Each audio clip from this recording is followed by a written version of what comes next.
सब कहेंगे अरे हम तो यहाँ के, हमको गुरु की क्या जरूरत है, गुरु फुरु अपना देखें।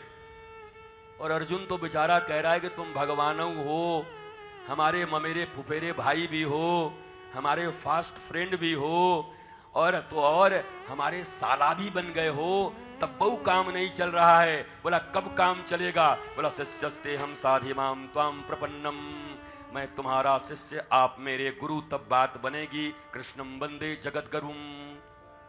इसलिए जीवंत भगवान, लिविंग आइडियल को गुरु रूप में मान करके अर्जुन गीता का ज्ञान ले रहा है।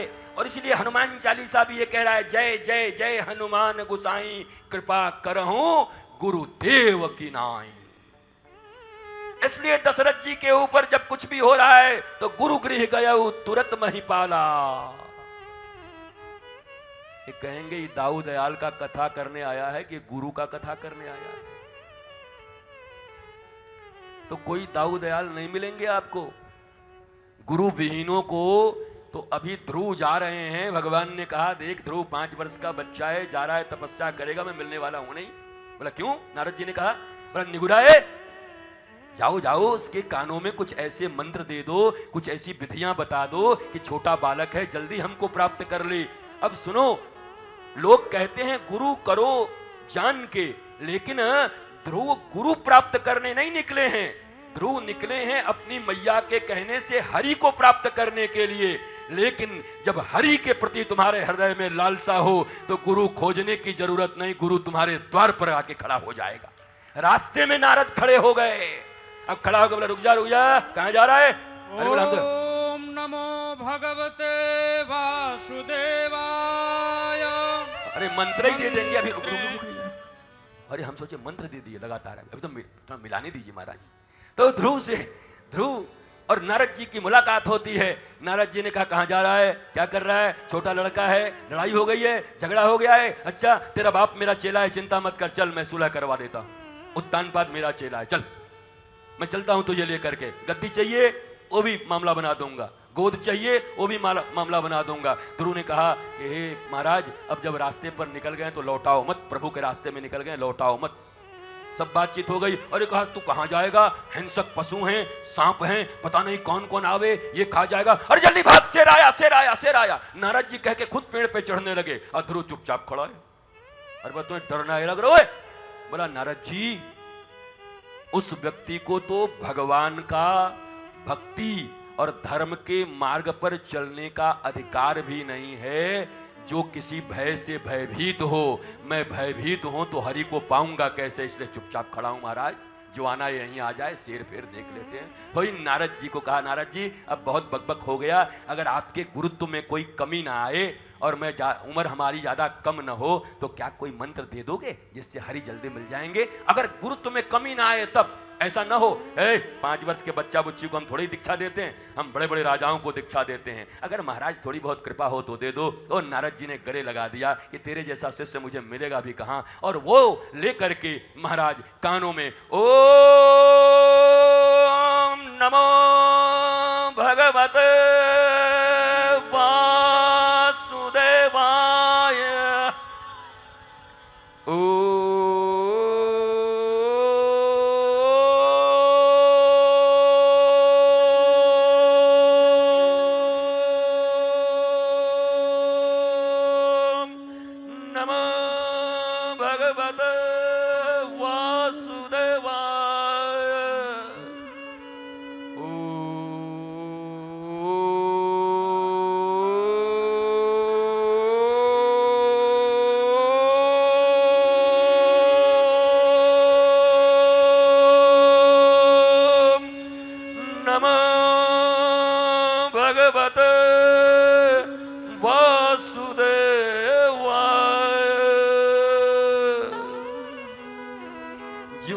दिव्य मंत्र ध्रुव के कानों में दिया नारद जी ने।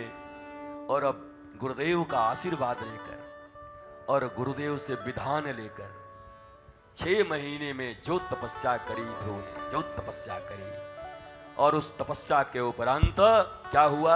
अब हवा पिए कि पानी पिए कहने से क्या फायदा है? तुम तो एकादशी के दिन 11 बार खाते हो, तुमसे क्या बात करें? एक बार साबूदाना, एक बार में खाओगे, बोला वो उसका वो बनेगा, एक बार आलू का बनेगा। बोला क्या है, आज हमारो व्रत है, हमसे कछु बात मत करो। बोला का भयो, बोला हम सवेरे से कुछ नहीं खाए हैं, 5 केला खाए हैं, आधा किलो रबड़ी खाए हैं, और ये जबरदस्ती करके 2 गिलास दूध पिवाई दियो, और वाने वही साबूदाना को पकौड़ी बनाई दियो, वाने अब का हमें खाएगी, तो हमारा अब क्या खाओगे एकादशी में इससे ज्यादा। बोला व्रत है कि भरत है, पेट भरत। व्रत माने संकल्प होता है, और उपवास का अर्थ फास्टिंग नहीं होता, उपवास का अर्थ होता है समीप में बैठना। महत्पुरुष के समीप में बैठने को, अपनी आत्मा के समीप में बैठने को ही उपवास कहते हैं। इसी से उपनिषद बना है, यही उपवास है।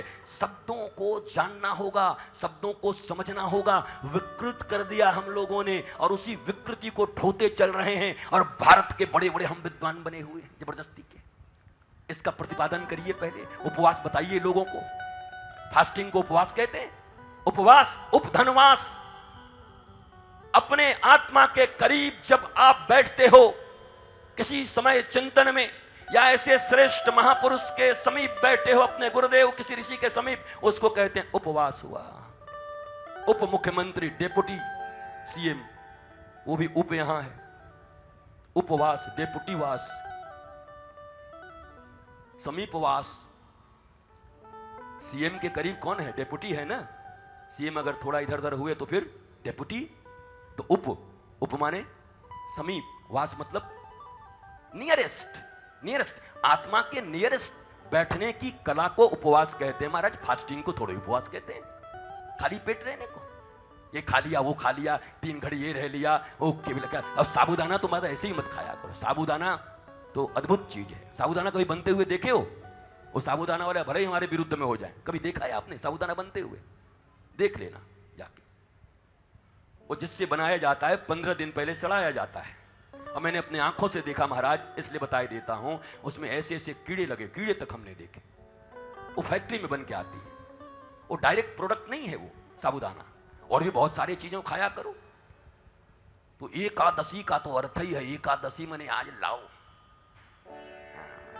आज कल हमें पांडे जी ने रबड़ी दिया है, इतना खूब जम के खायो हमने 2 ही चम्मच। लेकिन कहे थे कि कम मीठा बनवाएंगे, वो जल्दी में जाकर के पूरा चीनी डलवा के ले आए महाराज। हम कह देंगे सब यहीं से, पोल खोल देंगे, हमें बढ़िया रबड़ी खिलाई दीजिए। नहीं तो दाऊ दयाल में बुला के बोले खिलाएंगे। अभी 3 दिन 4 दिन हो गया, कृष्ण जन्म हम करवाने को राजी हो, रबड़ी न मिली हमें अभी तक। खैर पांडे जी भी अच्छे आदमी हैं, सोच रहे महाराज अभी लाला को जन्म भयो नहीं, और लाला दूध माखन चोरी करेगा ने, पहले आप ही खा ले, वो कल मिलेगो, कल ही दीजिएगा पांडे जी, कोई बात नहीं।